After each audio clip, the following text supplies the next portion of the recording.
Bref, du coup 6 atteintes aux lois de la physique pour là-haut. C'est 3 de moins que réponse. Pas mal. Du coup, logiquement, on devrait se dire que le futur devrait encore perdre des incohérences. Mais Wall-E arrive. Et Wall-E, il va bien battre les records.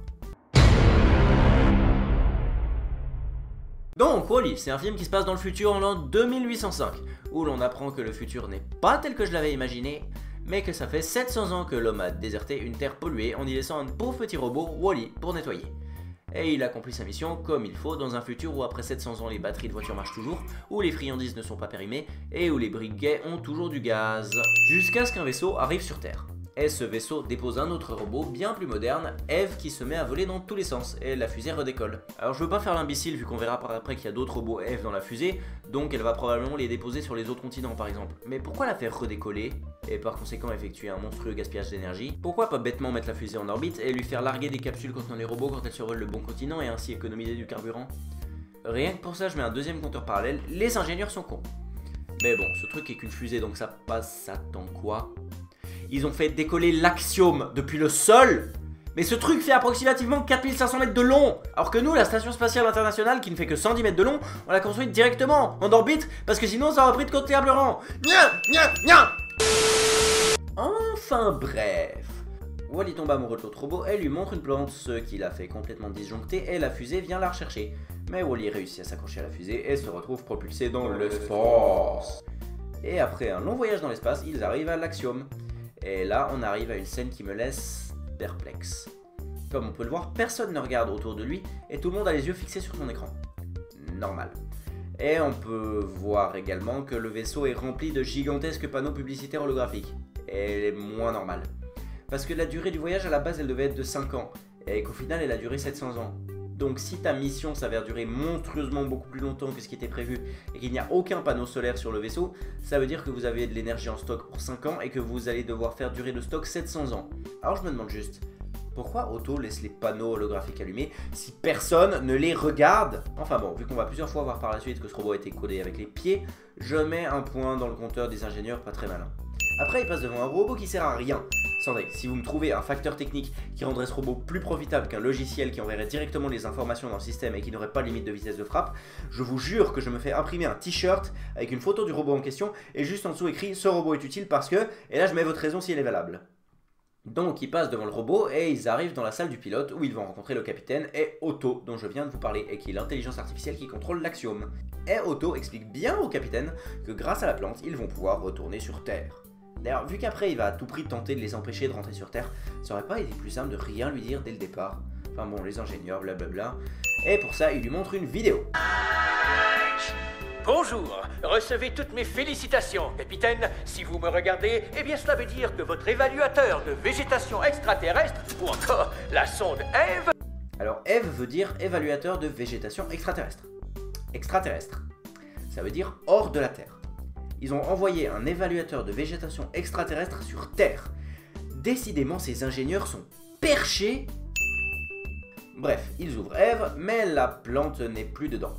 Donc ils sont envoyés en réparation, ils réussissent à s'en échapper et ils se font stopper par des robots policiers. Après, Eve décide de renvoyer Wall-E sur Terre grâce à une capsule de sauvetage, et là ce petit robot arrive et il dépose la plante dans la capsule. Wall-E essaye de la rattraper et la capsule est lancée dans l'espace. Et là on a un problème. Par l'arrière, on voit clairement qu'il s'éloigne de l'Axiom, un peu vite mais ça va. Mais quand on regarde par la vitre avant, il n'y a plus aucun repère visuel, et du coup, pour montrer qu'il y a mouvement, les animateurs ont fait bouger les étoiles. Le problème c'est que les distances entre les objets de l'espace sont juste énormes. Tenez, regardez, ça c'est moi qui m'éloigne de la Terre à la vitesse de la lumière. C'est ultra long! Et on reste dans le système solaire. Ça c'est moi qui bouge dans le vide intersidéral à la vitesse de la lumière.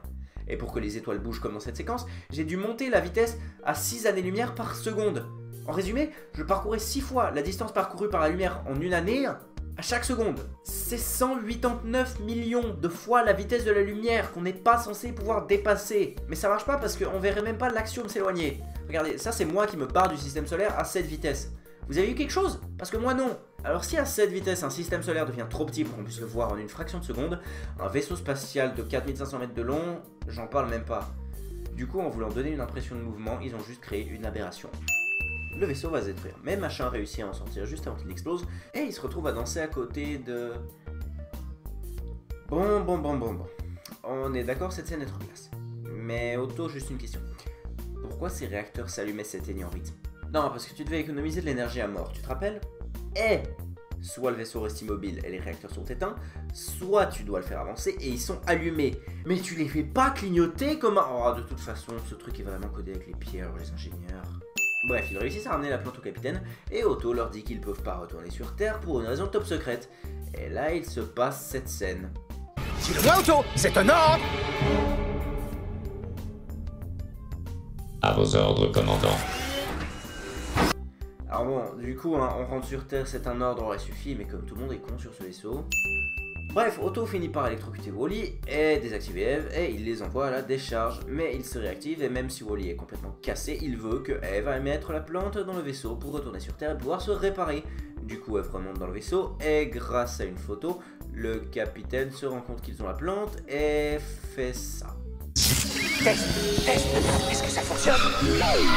Hé, ici le commandant. Je suis enfermé dans ma chambre. Eve, Wally, emmenez la plante à l'espace piscine.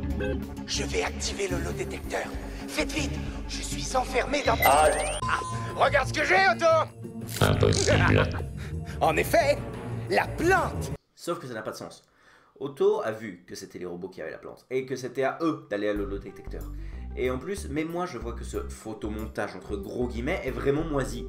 Alors Otto, qui est censé être un aide de raisonnement pur... Oui, c'est vrai, un aide de raisonnement pur codé avec les pieds, j'avais oublié. Bref, au final, le capitaine se bat avec Otto dans un combat épique, active l'holodétecteur et il se passe ça.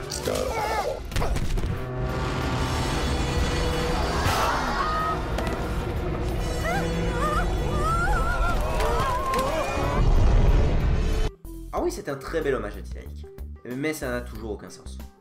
On voit clairement que l'Axiom flotte juste dans le vide spatial. Or, les gens sont attirés par le sol comme sur Terre. Donc vu qu'il n'y a rien en dessous pour les attirer, ça veut clairement dire que le vaisseau génère sa propre gravité. Et cette gravité attire les gens vers le sol du vaisseau. Du coup, même si le vaisseau pivote, il devrait toujours être attiré vers le sol du vaisseau, quelle que soit son orientation. Physique. Puis Otto essaye de refermer l'holodétecteur et Wally le bloque. Et on a encore une fois la preuve que ce robot est décodé avec les pieds. Parce qu'il souffre du syndrome de l'ascenseur. Je peux aller défoncer le bouton de l'ascenseur au taser, il ne va pas arriver plus vite. Et je pense que c'est pareil pour l'holodétecteur. Et après, on a ma scène préférée, parce que là, on va enfin pouvoir parler vraie science bien hardcore. Parce que l'Axiom passe en hyper vitesse et retourne sur la Terre durant cette scène. Alors, vu que je vous ai saoulé avant avec le fait qu'on puisse pas dépasser la vitesse de la lumière, vous vous attendez à ce que je fasse pareil maintenant. Mais non. Parce que là, j'appelle la dilatation du temps à l'aide. Vous vous souvenez peut-être, j'en avais déjà parlé dans la vidéo sur l'immortalité. Ce que la relativité dit, c'est que quand vous déplacez, vous influez sur le cours du temps. Grosso modo, si vous vous déplacez pendant un an à bord d'un vaisseau spatial qui va proche de la vitesse de la lumière, le temps va s'écouler plus lentement pour vous.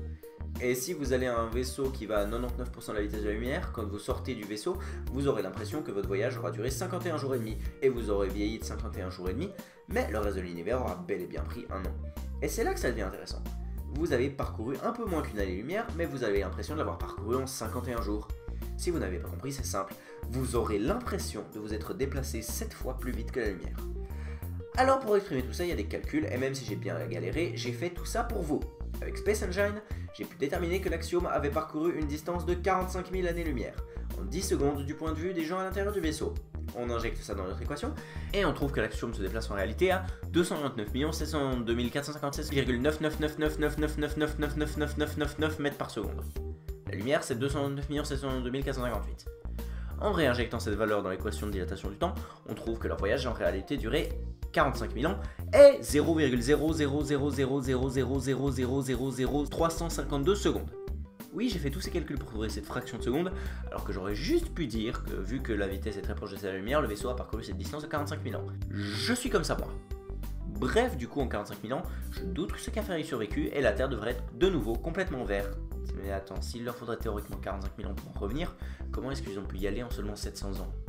Oh, physique. Mais après, Eve répare Wally en changeant sa carte. Mais du coup, Wally ne se rappelle plus de rien. Logique, son programme a été remis à 0. Smile, je te hais tellement pour cette blague. Eve lui fait un bisou de robot et il retrouve ses esprits. Alors je sais bien que chez Disney vous êtes très partisans du fait que l'amour est plus fort que tout, mais c'est pas en envoyant une décharge électrique à mon disque dur tout neuf que je vais récupérer ce que j'avais sur l'ancien. Bref, Wally comptabilise 7 erreurs de physique. Mais vu le niveau d'intelligence des ingénieurs, je suggère d'en rajouter 2. Parce que j'avais accepté le fait que certaines personnes soient stupides dans réponse, mais là c'est quand même des mecs qui ont codé un truc qui est censé assurer la survie et le préservement de l'humanité. Donc c'est vraiment grave. Du coup, le bilan, réponse 9, Lao 6 et Wall-E 9. C'est intéressant et on peut en tirer des conclusions. Pourquoi est-ce que les films qui n'ont pas lieu à notre époque ont plus d'erreurs que celui qui se passe à notre époque?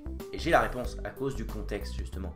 Les films Disney qui se passent dans le passé, ils ont presque tous trait à la magie, et quand on parle de magie, c'est normal que la physique donne des trucs incohérents, parce que justement, c'est magique, donc Osef. Et pour le futur, c'est pareil, on a un justificatif.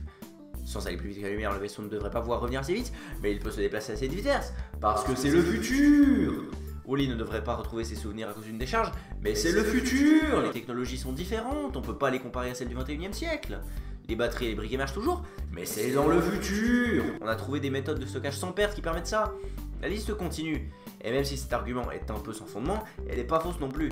Imaginez qu'en 1950, on ait écrit un livre de science-fiction qui se passe à notre époque, et qu'un héros puisse trouver une information permettant de battre le méchant pendant les 30 secondes durant lesquelles son arme charge. Les gens auraient pu crier à la facilité scénaristique, mais au fond, c'est si compliqué en 2016 de chercher sur Google la manière de créer un court-circuit avec un téléphone portable? Et c'est ce qui nous amène à là-haut. Pour le coup, lui, il se passe à notre époque, donc on n'a pas d'excuse pour faire passer des incohérences grosses comme des montagnes. Alors on évite de mettre des incohérences grosses comme des montagnes. Alors il y en a quand même qui passent, mais vu que du coup tu n'as pas d'excuses pour en faire, tu en fais moins et des moins évidentes. Et c'est ça la leçon. Le problème n'est pas de faire quelque chose d'incohérent, mais de devoir le justifier. Par exemple, vous aviez sûrement remarqué que l'idée de soulever une maison avec les ballons n'était pas vraiment réalisable. Mais combien d'entre vous avaient remarqué pour la musique qui sort de nulle part dans Réponse, ou pour l'axiome qui parcourt 45 000 années-lumière en 10 secondes dans Wall-E? Personne. Et voilà, c'est la fin de cet épisode. Malgré le fait que le titre contienne science, votre 2 en physique ne va pas augmenter d'1 pouce, sauf si vous avez des problèmes de dilatation du temps d'Eurotest, ce dont je doute fortement, mais au moins vous savez comment faire passer une incohérence. Les 2 magnifiques TG c'est de la magie et TG c'est le futur. Et ça c'est cool.